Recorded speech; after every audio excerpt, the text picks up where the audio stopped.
Et si on se disait que certaines prophéties anciennes, eh bien, ce ne sont pas du tout des histoires qui se passent sur Terre, mais plutôt le script d'un drame cosmique à venir. C'est l'idée qu'on va explorer, en lisant ces textes non pas comme de la théologie, mais comme une sorte d'astronomie prophétique qui pourrait bien redéfinir notre ciel. Alors, tout part de là, de cette vision vraiment puissante d'Ézéchiel transportée au milieu d'une vallée jonchée d'eau sec.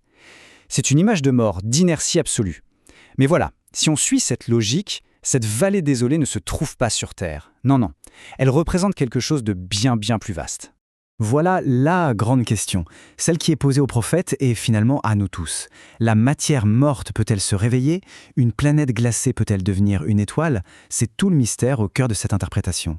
Allez, on plonge dans cette interprétation. On va imaginer que cette fameuse vallée, ce n'est pas un lieu sur notre planète, mais les confins glacés et silencieux de notre propre système solaire. Et là, l'analogie elle est saisissante. Les eaux secs, ça représente toute cette matière inerte qui dérive aux frontières de notre système. La ceinture de Kuiper, le nuage d'Oort, on parle de milliards de corps célestes complètement gelés, immobiles depuis la naissance du système solaire. C'est une véritable vallée de la mort cosmique en fait. Et face à cette question dingue, ces eaux vont-ils revivre? La réponse du prophète est pleine d'humilité. Seigneur éternel, tu le sais. C'est une façon de reconnaître que ce qui nous semble totalement impossible, eh bien à l'échelle de l'univers, ce n'est peut-être qu'une simple possibilité. Et c'est à ce moment-là que tout bascule. Le processus de résurrection cosmique se met en marche. L'ordre est donné, il faut prophétiser sur ces eaux. Il faut parler à cette matière inerte pour qu'elle se réveille. Ce qui est incroyable, c'est que le texte décrit une séquence d'une précision quasi scientifique.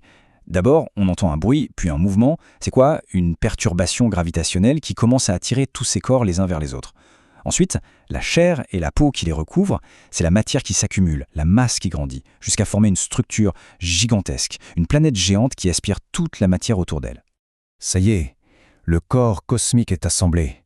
La masse est là, elle est immense, structurée. Mais il manque quelque chose. Le moment crucial, le point de bascule, il n'est pas encore là. L'ignition, ce feu intérieur, ce que le texte appelle le souffle, eh bien ça manque. La forme est là, oui, mais ça reste une géante froide, inerte. Et c'est là qu'arrive l'appel au souffle. Le mot hébreu, c'est roua. C'est un terme super riche. Ça veut dire le vent, l'esprit, le souffle de vie, tout ça à la fois. Et ce souffle, il est appelé des quatre coins de l'espace. C'est l'étincelle finale, le moment juste avant l'allumage où la fusion nucléaire est sur le point de démarrer. Et il n'y a pas qu'Ézéchiel. Un autre prophète, Zacharie, semble décrire ce même climax. Il parle de la montagne des Oliviers qui se fend en deux. Alors, si on suit notre lecture astronomique, on peut y voir le symbole d'une fracture majeure dans le ciel. Une ouverture d'où va jaillir une lumière complètement inédite. Ce qui est fascinant, c'est que le texte hébreu utilise les mots or, yakar. Ça veut dire une lumière précieuse, rare, extraordinaire. Ce n'est pas juste de la lumière, non. C'est une lueur que notre coin d'univers, en tout cas, n'a encore jamais vue. Et voilà, la boucle est bouclée. La géante de glace qu'on peut imaginer être Neptune n'est plus froide. La transformation est totale. Ce qui était gelé depuis des éons devient une source de chaleur, une source de lumière. La résurrection cosmique est complète. La réponse à la toute première question, c'est oui. Oui, ces eaux peuvent revivre. Ok, mais un événement pareil, une telle explosion d'énergie, ça ne peut pas se passer sans conséquences, n'est-ce pas? Comment est-ce que ça serait vécu depuis notre petite planète? L'impact serait tout sauf discret. La Terre chancelle comme un homme ivre. Elle est ébranlée comme une cabane. L'image est incroyable. L'arrivée d'une deuxième étoile dans notre système solaire déstabiliserait complètement la Terre. Physiquement, son axe serait perturbé par les nouvelles forces de gravité, ce qui la ferait littéralement vaciller.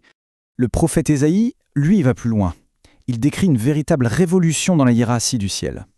La Terre qui était stable est maintenant ébranlée. La Lune, la reine de la nuit, est confondue. Et même le Soleil, le monarque absolu, il est décrit comme ayant honte. Et ça, c'est peut-être le changement le plus dingue de tous. Le Soleil, notre unique centre du monde depuis, 4,6 milliards d'années, doit soudain faire face à un concurrent. Cette phrase est vraiment le cœur de tout ce bouleversement. Il ne s'agit pas de destruction, attention. Il s'agit d'une destitution symbolique. Les anciens maîtres du ciel perdent leur statut unique, leur pouvoir absolu. Alors regardons ça de plus près. La Lune est confondue. Pourquoi? Parce que son rôle de seul réflecteur de lumière la nuit est terminé. Maintenant, elle réfléchit la lumière de 2 étoiles. Et le Soleil, il a honte. Pas parce qu'il s'éteint, non, mais parce que son importance est relativisée. Sa perte d'exclusivité est décrite comme une sorte de honte cosmique.